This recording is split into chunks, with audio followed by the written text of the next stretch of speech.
नमस्कार, आप सभी को बहुत स्वागत है आपका हमारे YouTube चैनल पर। आज मेरा विषय थोड़ा सा हटके होगा, या ये मैं कहूँ कि हटके तो नहीं है, थोड़ा सा हम उसको समझेंगे और बेहतर तरीके से। हम अक्सर योगों की चर्चा करते हैं, राजयोगों की चर्चा करते हैं, तो आज थोड़ा सा उसको समझने की कोशिश करते हैं, क्योंकि कई बार क्या होता है, बुक्स में एक चीज लिखी गई है। एक्चुअली ज्योतिष क्या है, एक कोड लैंग्वेज है, आपको एक कोड दे दिया गया। अब उसको डी कोड करने का काम आपका है। और हम क्या करते हैं, एक चैप्टर पढ़ते हैं, उसके बाद जब दूसरा चैप्टर आता है हमें लगता है कि पीछे तो ये सूत्र बताया था, अब ये सूत्र बता दिया गया। नहीं, सूत्र सारे आपको लगते हुए दिखाई देंगे, बस लगाने का तरीका हमें आना चाहिए, है ना। जैसे कि आजकल हम राशियों का ज्योतिष के गूढ़ रहस्य कोर्स जो कर रहे हैं, तो उसमें मेष राशि के बारे में मेरी 3 क्लास निकल चुकी हैं, लेकिन मेष राशि खत्म नहीं होने पे आ रही है ना? क्यों? क्योंकि उस भेड़, जो ऋषि मुनि थे, उन्होंने मुझे भेड़ दिया साइन, कि लो, अब देखो, समझो भेड़ से क्या-क्या समझ सकते हो, समझो सेनापति से क्या-क्या समझ सकते हो। तो आपको यकीन नहीं आएगा, 3 क्लासेस में सिर्फ मेष राशि चल रही है और 2-2 घंटे की एक-एक क्लास हो रही है। तो कहने का मतलब है कि ज्योतिष एक कोड की लैंग्वेज है, हमें उसे डिकोड करना है। तो आज एक ऐसा ही विषय जिसको हम योग या राजयोग या किसी भी तरीके के योगों को समझ सकते हैं, उसके बारे में मैं समझाऊंगी। योगों का चैप्टर अभी दूसरा जो संस्करण आया है उसमें दिया गया है और बहुत ही यूनिक तरीके से योगों को समझाया गया है। आप अच्छे से और विषय को पढ़ना चाहते हैं तो वहां से आप उस पुस्तक में पढ़ सकते हैं। चलिए, तो फिर मैं स्क्रीन शेयर करूंगी। व्हाइट बोर्ड की जगह आज मैं इस तरह का चार्ट से आपको पढ़ाऊंगी, क्योंकि व्हाइट बोर्ड पे क्या होता है, मैं बार बार चार्ट जब बनाती हूँ तो वो थोड़ा सा टेढ़ा मेढ़ा बनता है। तो हमारे ही एक दवे जी हैं, सब उनका नाम जानते होंगे, प्रथम पुस्तक में भी उनके बारे में उन्होंने बहुत मदद की थी और अभी भी वो बहुत मतलब पिता समान हैं।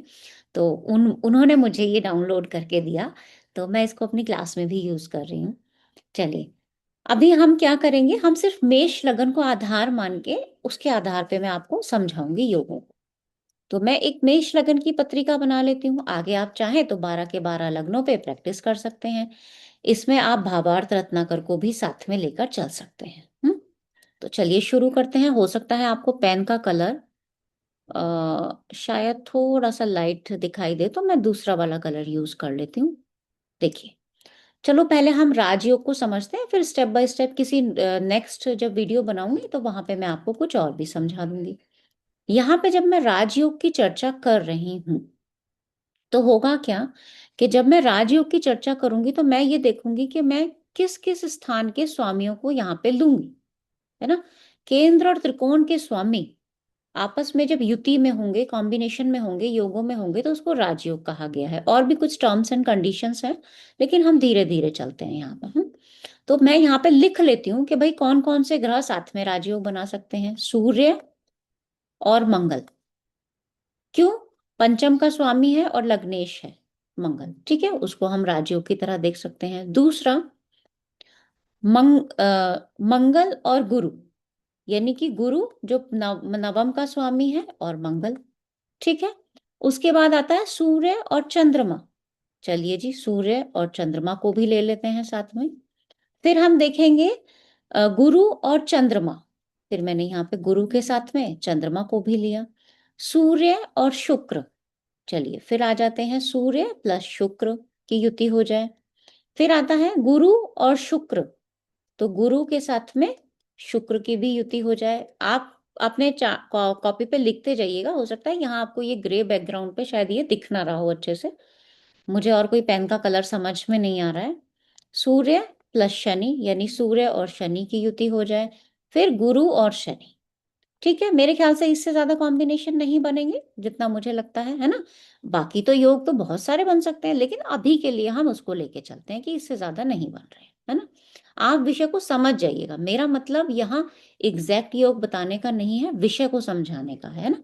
तो विषय समझ में आ जाएगा तो आप बहुत कुछ समझ सकते हैं। देखिए, सूर्य और मंगल आपस में भी मित्र हैं। एक त्रिकोण का स्वामी है, एक केंद्र का स्वामी है, यानी राजयोग की चर्चा यहाँ पे की जाती है। लेकिन कई चार्ट्स में आप देखेंगे कि मंगल सूर्य के आसपास रहेगा, मतलब साथ में रहेगा, तो उसके अस्त होने की संभावना भी बढ़ जाएगी, है ना। तो कितने ही चार्ट्स में अगर ये कंबस्ट होगा तो क्या ये पूरा राजयोग कहलाएगा? नहीं कहलाएगा राजयोग, है ना, या योग नहीं कहलाएगा। क्यों नहीं कहलाएगा? क्योंकि कंबस्ट हो जाएगा। अब कंबस्ट हो जाएगा तो उसके फलों में कमी आ जाएगी। तो हमें किसी भी योग की चर्चा या राजयोग की चर्चा करते समय या समझते समय हमें दूसरी चीजों को भी समझना चाहिए। पुस्तक में पहले पेज पे क्या लिखा था? राजयोग। दूसरे पेज पे क्या बताया कि ग्रह कंबस्ट होगा तो उसके फल कमी होगी। तो भगवान ने बुद्धि तो हमें दी है पढ़ने के लिए, है ना। तो हम क्यों ना अपने विवेक को इस्तेमाल करें कि भाई पहले चैप्टर में ये बताया गया है, दूसरे में ये बताया गया है, तो एंड रिजल्ट क्या निकला? अब वो तो एक ज्योतिषी के ऊपर है ना कि कोड लैंग्वेज को कैसे वो डिकोड करे। तो वो आपके ऊपर होगा। तो यहाँ पे कितनी कंडीशंस, कितनी पत्रिकाएं आपको ऐसी मिलेंगी कि जहां पे मंगल आपको अस्त मिलेगा। ठीक है, तो ये कंडीशंस किस किस पत्रिका में होगी वो देखोगे। फिर सेकंड आप क्या देखोगे कि उसकी प्लेसमेंट कैसी है। और ये प्लेसमेंट का आधार भी मैं अभी आपको बताऊंगी। मान लेते हैं, हम क्या कहते हैं कि भाई 6 8 12 में तो अच्छा नहीं है, लेकिन फॉर एग्जाम्पल मैं कहती हूँ कि सूर्य और मंगल आपके दशम में बैठे हुए हैं। ठीक है, ठीक है, ये राजयोग बनाया, बहुत खुशी की बात है कि भाई दशम में राजयोग बना। अब यहाँ पे क्या कंडीशन आएगी? अब आप लोग यहाँ पे क्या कहोगे कि सूर्य तो शनि की राशि में बैठा है, तो क्या ये मित्र की राशि है? नहीं है। सूर्य जब मेरे संतान की बात आएगी तो ये तो संतान के रोग की भी चर्चा कर देगा। तो अगर मेरा काम अच्छा चल रहा है लेकिन मेरा संतान बीमार है, तो क्या मेरे लिए वो राजयोग का काम करेगा? नहीं करेगा। या योग का काम करेगा? नहीं करेगा। कोई बात नहीं, कहीं दूसरी जगह ले जाते हैं। अगर सूर्य मंगल को यहाँ प्लेस्ड कर दें, फिर यहाँ पे दूसरा क्या आएगा? चलो, जो नीच उच्च की चर्चा करते हैं तो भाई मंगल नीच का हो गया, सूर्य दिग्बल शून्य हो गया, तो योग कैसे बन गया? चलो कोई बात नहीं, लगन में बिठा देते हैं सूर्य मंगल को। अब यहाँ तो बहुत अच्छा है, मंगल अपने ही घर में है, सूर्य भी यहाँ पे उच्च का हो गया, ऐसा तो कह सकते हो। लेकिन जब मेरे जीवन के संघर्षों की बात होगी और जिसका लगन में सूर्य मंगल होगा, सप्तम को भी देखेगा, गुस्सा भी होगा, तो गुस्से वाला इंसान भी जल्दी से किसी को पसंद नहीं आता, है ना। गुस्से के कारण बाकी चीजें भी परेशानी में हो सकती हैं। और जब ये लगन में होगा तो आपके छठे से आठवां और आठवें से छठा होगा, यानी ससुराल पक्ष के लिए संघर्ष का कारण बन सकता है और आपके रोग के लिए सडन चेंजेस का कारण बन सकता है। तो किस स्थान से अच्छा मानूं मैं इसको, है ना। तो ये हमें ये सारी चीजें भी समझनी पड़ेंगी साथ साथ में। नेक्स्ट आता है गुरु मंगल। गुरु और मंगल ठीक है, आपस में दोनों मित्र हैं, एक केंद्र का स्वामी है, एक त्रिकोण का स्वामी है। तो बिल्कुल राजयोग बन सकता है, क्यों नहीं बन सकता, है ना। तो अच्छा, ये राजयोग बन सकता है, यहाँ अस्त होने की संभावना भी नहीं है क्योंकि गुरु के साथ मंगल बैठा हुआ है। लेकिन एक कॉन्ट्राडिक्शन क्या आएगा? मान लेते हैं कि ये फीमेल चार्ट है, गुरु क्या है? हस्बैंड, साथ में कौन है? मंगल। पति हैं तो बहुत अच्छे, लेकिन थोड़ी बहुत झड़प हो जाती है, कई बार थोड़ी बहुत लड़ाई झगड़ा हो जाता है। अच्छे क्यों कहा? क्योंकि भाई राजयोग में है तो कुछ तो खासियत होगी ही होगी। अब मंगल तो अष्टम का भी प्रभाव लेके बैठा है, तो हस्बैंड को चोट चपेट की संभावना हो सकती है, हाई बीपी की संभावना हो सकती है ना, गुस्सा जल्दी आ सकता है। अब हम क्या है, हमें हर चीज में परफेक्शन चाहिए, तभी हम उसको योग या राजयोग मानेंगे, अदरवाइज हम मानने को तैयार नहीं होते। हम्म अब इसको कहीं भी आप प्लेस्ड कर दो केंद्र त्रिकोण में, कहीं ना कहीं से तो 6 8 होगा, कहीं ना कहीं से तो सुख में बैठा होगा। सुख मतलब, मान लेते हैं कि ये गुरु मंगल मैंने सप्तम में ही बिठा दिया, बहुत अच्छा है, भाग्य स्थान का स्वामी है, लग्नेश खुद बैठा है, अपने स्पाउस की चिंता भी करेगा। गुरु के साथ मंगल है तो थोड़ा बहुत झड़प तो होगा। हम्म फोर्थ स्थान आपका सुख बताता है, आपके सुख से चतुर्थ है, यानी सुख से सुख में है, और वहां पे कौन है? मंगल, तो थोड़ी परेशानी तो देगा आपके सुख में, है ना। यही अगर मैं इसको दशम में बिठा दूं, गुरु और मंगल को, तो क्या हो जाएगा? तो क्या हो जाएगा? ये कहाँ से सुख स्थान होगा? सप्तम के सुख स्थान में मंगल बैठा हुआ है। गुरु ठीक है, बहुत अच्छा है, लेकिन मंगल क्या होगा? हमेशा क्योंकि उस ग्रह का पर्टिकुलर नेचर भी तो होगा, उसको भी तो समझेंगे ना। तो हम खाली राजयोग या योग से खुश ना हो, उसका नेचर समझो, कहाँ से वो 6 8 12 है, किस स्थान से वो चतुर्थ में है, यानी किस स्थान का वो सुख स्थान में बैठा हुआ है, उसको भी जरूर देखो। थर्ड आता है भाई सूर्य चंद्रमा। ठीक है, सूर्य चंद्रमा को अगर देखोगे तो केंद्र त्रिकोण का स्वामी है, और इसकी चर्चा भावार्थ रत्नाकर में भी की गई है, फर्स्ट चैप्टर में आप देख लीजिएगा, उसी में ही है शायद, गुरु जी ने तो पढ़ाया भी है। चंद्रमा अगर कंबस्ट हो गया तो परेशानी, है ना।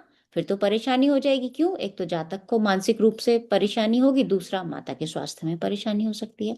तो क्या ये कंप्लीट योग या राजयोग बन सकता है? नेक्स्ट आता है गुरु चंद्रमा। बहुत ही अच्छा है, केंद्र का स्वामी, त्रिकोण का स्वामी, लग्नेश के मित्र। क्या दिक्कत है?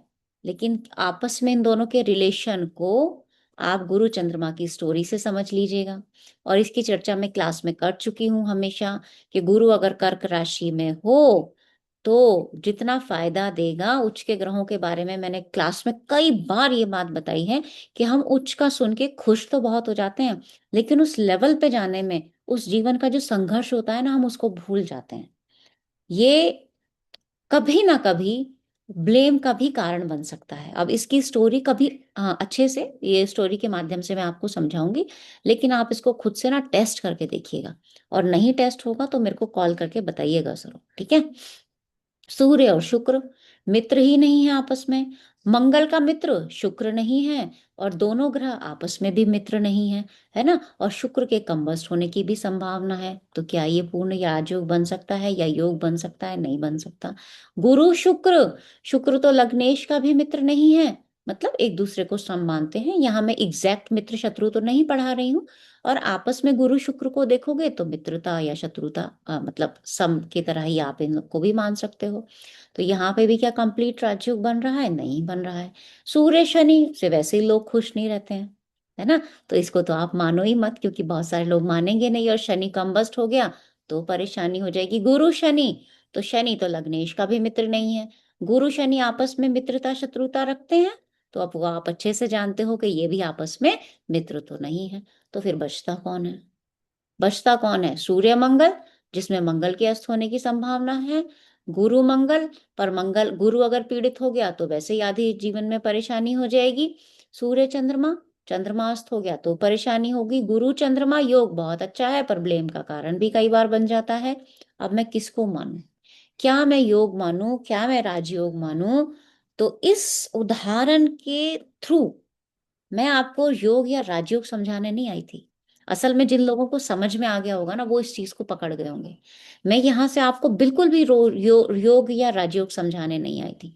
मैं आपको ये समझाने आई थी कि आपकी बुक्स में जो लिखा गया है, जो उत्तर कालामृत में लिखा है, भावार्थ रत्नाकर में लिखा है, फल दीपिका में लिखा है, पहले चैप्टर में कुछ है, आगे में कुछ है, उससे आगे में कुछ है। स्टूडेंट्स इतना ब्लेम करते हैं बुक्स को, और इतना ज्यादा कहते हैं कि पहले कुछ है, ज्योतिष के सूत्र आपस में ही नहीं लगते। लगते हैं। आपको सिर्फ कोड दिया गया है, उसको डिकोड तो करो आप। उसमें आपको अपना दिमाग लगाना पड़ेगा, उसमें कोई और नहीं आएगा यहाँ पे आपको बताने के लिए। जितना बताया जाता है ज्योतिष में, कोई कितना पढ़ा सकता है आपको, है ना? कितनी क्लासेस दे सकता है, लेकिन उसको हमें खुद को समझना होगा। तो वीडियो में मैं बहुत सारी चीजें बता सकती थी, एक एक चैप्टर यहाँ पे पढ़ा सकती थी, लेकिन नहीं, आप खुद से प्रयास कीजिए, है ना? और इसी प्रयास को आगे बढ़ाते रहिए। और इसी पे आधारित, इन्हीं प्रयासों पे आधारित था हमारा, मतलब है हमारा ये कोर्स, ज्योतिष के गूढ़ रहस्य, जिसकी 3 क्लासेस हो चुकी हैं। अभी भी उसमें रेगुलर एडमिशन्स चल रहे हैं, 2-3 बच्चों का एडमिशन और क्लास के बाद भी हुआ है। 3 क्लासेस निकल चुकी हैं, साल भर का कोर्स है। तो आप लोग आना चाहें और ऐसे कितने रहस्यों को अगर डिकोड करना चाहें, तो आप बिल्कुल आ सकते हैं। आपका बहुत बहुत स्वागत है उस कोर्स में। आप आना चाहें तो बिल्कुल आ सकते हैं। तो आज के लिए इतना ही रखते हैं। बहुत बहुत धन्यवाद।